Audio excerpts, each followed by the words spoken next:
네, 안녕하십니까. 정인태 신지식인 TV입니다. 저는 국립한국복지대학교 특임교수를 역임한 정인태입니다. 네, 한국대학은 서양학문에 포박당한 포로 수용소인가? 네, 이 주제로 말씀을 드리겠습니다. 우리나라가 과거부터 이 사대주의를 쫓는 그러한 사람들이 굉장히 많았죠. 네, 조선시대에 보면은 명나라의 사대주의에 빠져 있는 그러한 현실을 볼 수가 있었습니다. 조선 말기에 보면은 뭐 친중파, 친일파 뭐 해가지고 끊임없이 주체성 없이 그렇게 자신들의 주체 의식을 버린 채 끌려가고 있는 그러한 우리나라의 그 지식인들 또는 정치인들, 이런 사람들의 모습을 볼 수가 있었을 겁니다. 자, 여러분들이 한국에서 대학을 다니고 그러면서 좀 이상한 생각을 못 했나요? 예. 한국에서 대학교, 대학원 등을 다니면서 좀 무슨 생각 못 하셨습니까? 저는 이 생각을 했어요. 한국 대학은 서양학문에 포박당한 포로 수용소인가?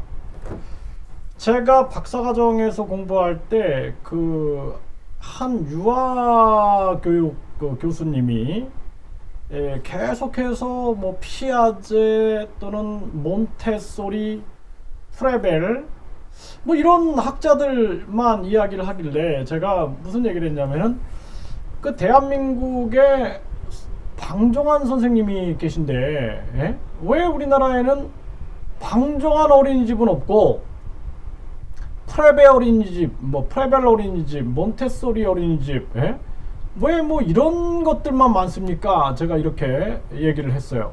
그랬더니 이 교수께서 하는 얘기가 방정환이가 뭐 한 일이 있나? 딱 이렇게 얘기를 해버리는 거예요. 그래서 제가 아니 교수님, 어린이날을 세계 최초로 만드신 분이 방정환 선생님 아니십니까? 그리고 세계 최초로 어린이날 선언문을 발표하신 분입니다.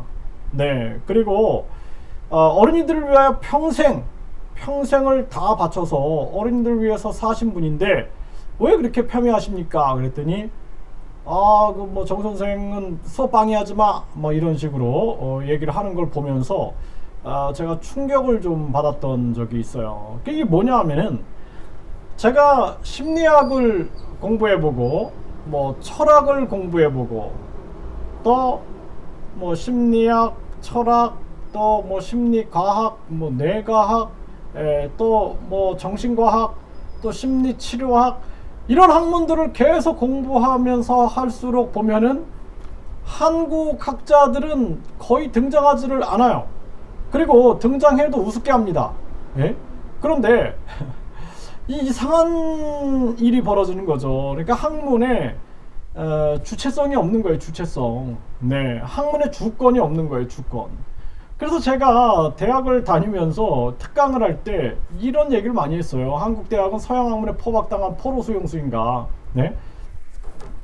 그러니까 교수들이 강의하면서 어떻게 해야 될까요? 네.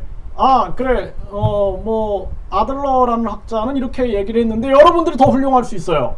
그러니까 여러분들이 아들러를 뛰어넘는 이론을 발표할 수 있습니다. 그런 리포트를 쓰세요. 그런 논문을 쓰세요. 이렇게 말할 수 있다라는 거죠.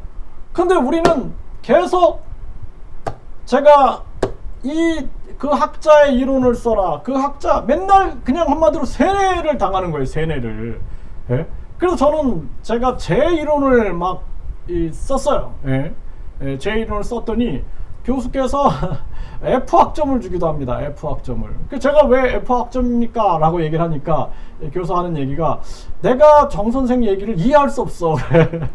그렇게 얘기를 하더라고요. 그래서 제가 속으로 그랬어요. 속으로. 당연하지. 내 이론을 당신 머리로 이해할 수 없지. 내가 그 생각을 했어요. 왜 그런 일이 벌어지냐면은 뭐 서양에는 학문의 주권이 있다 보니까 뭐 케인즈라든지 이런 학자들이 이론을 펼치면은 심사위원들이 그거를 사실 심사를 못하는 경우가 있습니다. 네. 그래서 우리가 학문의 주권이 있는 국가와 그렇지 않은 국가의 차이다, 저는 그런 생각을 해보게 됐어요. 그래서 우리가 뭐 코페르니쿠스라든지 갈릴레이라든지 종교 권력과 정치 권력에 맞서서 지구가 둥글고 돌고 있다 라고 얘기했다가 완전 사이비 학자로 낙인을 찍히고 굉장한 탄압을 받게 되지 않습니까? 그런 것처럼 대한민국은 주권도 없기 때문에 아예 그냥 미친놈이 돼버리는 거예요. 그래서 과거에 신지식인들을 선정하자 그랬어요. 신지식인들. 학력에 상관없이 새로운 창조적 지식인들을 선정해서 이들이 만들어가는 세상을 통하여 새로운 세상을 열어야 된다라고 생각을 했어요. 김대중 대통령이 이제 그 일을 진행을 했는데, 저는 그때도 참 느꼈던 게 뭐냐면은 우리나라 정치인들은 박정희 대통령이 잘한 것도 있고 못한 것도 있는 거예요.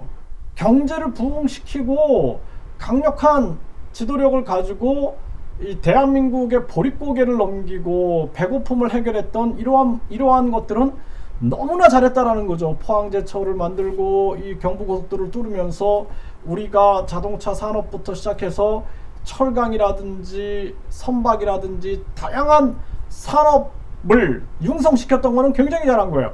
근데 나중에 계속 독재를 수행하기 위해서 국민들의 입을 막으려고 하고 이런 것들은 잘못한 거잖아요. 그러면은 이건 잘한 거, 이건 잘못한 거로 해야죠.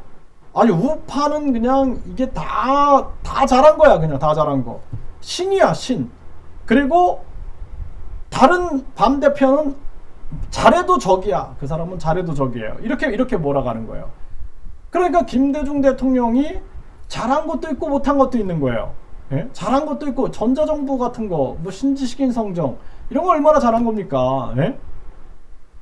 근데 이제 뭐 이렇게 우리가 햇볕 정책이라든지 이러한 부분들은 뭐 다른 생각을 가진 사람들도 있겠지만, 그러한 부분들은 또 보면은 참 북한이라는 나라가 우리 진정성을 받아주지 않는데, 응? 저 김일성을 추앙하면서 정치 종교 집단인데 왜 저렇게까지 해야 하는가, 뭐 이런 부분들은 반론을 제기할 수 있는 거죠. 그게 민주주의 국가죠. 네?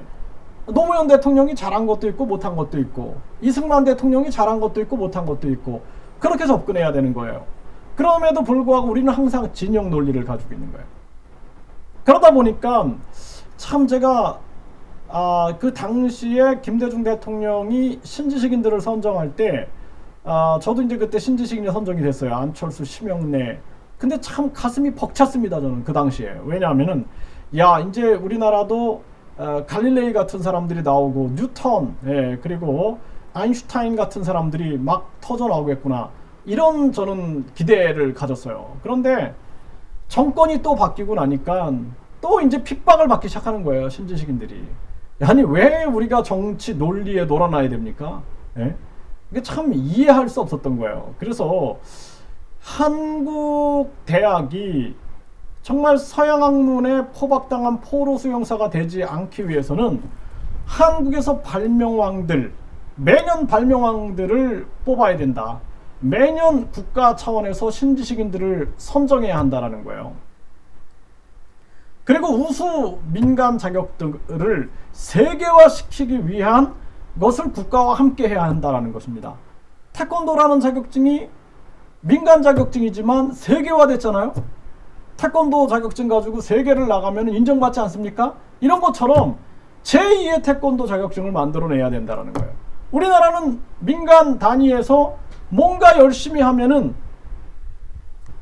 중소기업이 열심히 하면 대기업이 먹어버리고, 또 민간에서 쫙 발전시켜 나가면은 국가가 먹어버리는 거예요. 그리고 이 욕심쟁이들이 정권이나 정치인들과 손을 잡고 자기네 단체를 교묘하게 법에다가 밀어 넣어서 자기가 위탁 단체를 맡게 되고 위탁 기관이 되기도 하고, 또는 뭐 정부의 산하 단체가 되기도 해요.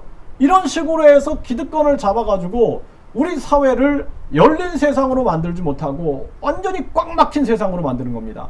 그러니까 나라가 새로운 학문들이, 창의적인 학문들이 나오고, 창의적인 발명이 나오고, 창의적인 신지식인들이 활동을 하고, 창의적인 민간 자격들이 세계화되고 해야 되는데, 이러한 것들이 다 공무원들 사회에서 막혀버리는, 공무원들과 이익단체가 손을 잡고, 이익단체와 또 정치권이 손을 잡고 막아버리니까 우리 서민들과 국민들이 정말 한숨을 쉬면서밖에 살 수가 없는 거예요. 그래서 저는 제가 진짜 이 학문을 40대까지 나는 공부해야겠다 그래가지고 제가 계속 공부했어요. 예, 대학교를 6개를 졸업하고 석사과정도 3개씩 들어가서 제가 공부도 해보고 박사과정 공부하면서 제가 느꼈던 게 뭐냐 하면은 진짜 솔직히 말씀드릴게요. 배울 게 별로 없다라고 해서 배울 게 별로 없다. 예, 배울 게 별로 없다. 저 정도면 그냥 책 읽으면 되는 거 아니야? 저걸 꼭 저렇게 들어야 돼? 그러니까 교수라면은 사실상 자기 정론을 가지고 있어야죠.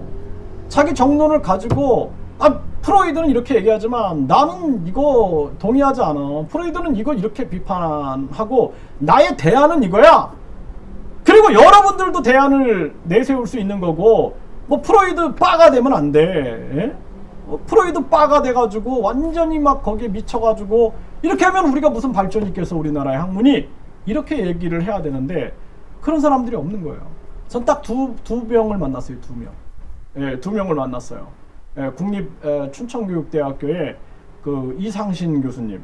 예, 그분은 진짜 학문에 정말 정론이 있었던 분이시고 또 그 리위도 교수님이라고 또 있어요. 한글 학회에서 굉장히 많이 활동하셨던 그분도 이제 국립 춘천교육대학교 교수님이신데 그 2분은 진짜 자신의 정론을 딱 정확하게 갖고 계세요. 그리고 학문의 주체성을 딱 가지고 계신 그러한 분들이었어요. 예. 그래서 자기의 확고한 정론을 가지고 학문을 펼쳐야 되는데 그런 부분들이 미약하다라는 것이죠. 그렇게 학문을 펼치고 나가면 다 찍어 눌러버리는 거예요. 예? 찍어 누르는 거예요. 교수들이 눌러버리고 예? 학계에서 눌러버리고 그 대한민국 발전 안 되는 거예요. 그래서 제가 이 장애아동 발달 재활 쪽을 쭉 정리하고 연구를 해보면서 느꼈던 것은 여기도 그냥 뭐 한국 학자 이름은 한 명도 없네. 예, 그냥 다 서양 학문에 포박당한 또 포로 수용소네. 그러니까 개념을 못 잡고 있는 거예요. 인지가 무엇인지, 정서가 무엇인지, 사회성이 무엇인지, 언어가 무엇인지, 행동이 무엇인지 그냥 인지치료, 정서치료, 사회성 치료, 언어치료, 미술치료, 음악치료, 원예치료 해가지고 치료가 그냥 뭐 한 400여 가지가 넘는다 그래요. 그런 것을 장애 아동들한테 막 적용을 하니까 도리어 그것이 부작용이 일어날 수도 있다는 것을 모르고 있는 거예요. 이렇게 말하면 이제 굉장히 저한테 반발을 많이 하겠지만 저는 언제든지 제가 토론할 수 있습니다. 네, 제가 이 학문 분야에서는 진짜 무엇보다 현장에서 이 아동들과 함께 하면서 제가 느끼고 깨닫고 연구했던 부분이 많기 때문에 원래 진리는 현장에 있어요. 현장. 책 속에 있지 않더라고요. 네, 현장에 있어요. 현장. 네, 현장은 현장이 바로 그 진리다 이렇게 말할 수가 있는 것입니다. 그렇기 때문에 저는 이 한국 대학교 이 대학원들이 서양 학문에 포박당한 포로 수용소를 벗어나기 위해서는 앞으로 이 독학사 제도가 있어요. 우리나라가 독학사 제도가 있는데 독학 석사, 독학 박사 제도까지 가야 됩니다. 그리고 논문이나 저술로 인해서 이걸 가지고 우리가 학사, 석사, 박사를 인정해주는 논문, 저술, 학사제도, 석사제도, 박사제도. 대학이 좀 장사 안 되겠죠? 그렇게 되면. 그쵸? 하지만 대학은 장사하는 곳이 아니에요. 대학은 학문을 발전시키는 곳입니다. 그래서 우리나라 학문이 진짜 발전하기 위해서는 대학교 교수들이 제 말에 동의해야 돼요. 예? 대학생들 더 떨어지면 어떡해. 독학 학사, 독학 박사, 독학 석사 때문에. 이게 아니라 대학은 평생 학습의 장이 돼야 돼요. 요람에서 무담까지 공부할 수 있는 것. 그렇게 돼야 됩니다. 그리고 경력을 학력으로 인정해 주는 거예요. 그래서 예를 들어서 제가 아는 뭐 여러분들 다 아는 분들이겠죠. 초등학교밖에 졸업하지 않으셨던 그 김철수 교수님이 빵학과 교수님이신데 제과제빵학과 초등학교만 졸업하셨어요. 근데 교수가 된 거예요. 예, 그런 분들은 사실상 제가 봤을 때는 그 경력이나 수상 경력, 그리고 현장 경력을 인정해서 박사학위 드려야 됩니다. 그냥. 그래야 됩니다. 그래서 그러한 열린 사회가 돼야 되는 거예요. 대학에서 꼭 무슨 교수들이 뭘 다 심사한다고, 응? 그 사람들에 의해서만 박사학위가 주어지고 좀 꽉 막히고 답답하지 않나요? 네. 그래서 우리 사회가 열린 사회가 돼야 된다는 거예요. 그 국민의힘의 이준석이라는 36살 젊은 분이 그 제1야당의 대표가 됐잖아요. 이것처럼 우리 사회가 열려야 돼요. 그래서 사람마다 재능이 다 달라요. 14살의 최응이 태조왕건의 책사가 됩니다. 14살의 최지몽이 태조왕건의 책사가 됩니다. 그쵸? 산의 나이 이 집에 스물에 천하를 평정하지 못하고서 어찌 대장부라 일컬음을 받겠느냐. 남이장군의 말씀입니다. 18살의 광개토대왕이 우리 잃어버린 영토의 많은 부분을 되찾아옵니다. 그쵸? 17살의 유관순 선생님이 민족대회라 맨 앞에 서서 대한독립 만세를 부릅니다. 이게 사람마다 다 다른 거예요. 네? 26살, 7살의 막 궁예 견원들이, 견원이라든지 이런 사람들이 후고구려 후백제를 막 세우잖아요. 그쵸? 그런 역사를 보면은 이렇게 젊은이들이 나라까지 세우는데, 19살의 김두한이 그 종로의 주먹을 재패를 하고 아니 사람마다 다 다른 거예요. 그렇기 때문에 일률적으로 뭐 학사, 석사, 박사를 정해놓는 것 자체가 잘못된 거다라는 거예요. 그래서 우리 사회가 이제 열려야 된다라는 거예요. 그동안 이게 진짜 잘못된 관념 속에서 우리 국민들이 굉장히 어떻게 보면 억압당하고 통제당한 거다. 저는 그렇게 생각을 합니다. 그렇기 때문에 한국 대학이 서양 학문에 포박당한 포로 소용소에서 벗어나서 새로운 창조적 지식인들이 진짜 저술 학사, 저술 경력 학사 이런 사람들이 책을 써내고 논문 학사, 논문 석사, 논문 박사들이 논문을 써내서 그들의 논문들이 진짜 프로이드를 뛰어넘고 아들러를 뛰어넘고 피아제를 뛰어넘고 프레베를 뛰어넘고 몬테소리를 뛰어넘고 방정환 선생님 같은 그러한 역할을 할 때 진짜 우리나라에 학문의 주권이 오는 것이다 라는 거예요. 네, 저는 진짜 대한민국 이 학계를 보면서 참 안타깝습니다. 제가 할 얘기가 참 많아요. 대한민국 학계 돌아가는 걸 보면은 참 할 얘기가 많고 참 불쌍하다라는 생각을 참 많이 하게 됩니다. 이제 깨어나야 됩니다. 진짜 깨어나야 됩니다. 네, 그래서 제가 이 유튜브 발달재활 대학원 이 과정에서 제가 이 강의를 하는 이유는 이 발달재활 분야에 계신 많은 선생님들 또 부모님들이 깨어나셔야 돼요. 학문을 바라보는 시각을 깨어나면은 그렇구나. 이 학문이 우리의 눈을 가릴 수도 있구나. 학문이 우리의 인지의 세계를 막을 수도 있구나. 우리가 깨어나야겠구나. 이러한 생각을 하실 수가 있게 될 겁니다. 진정 깨어나길 바라겠습니다.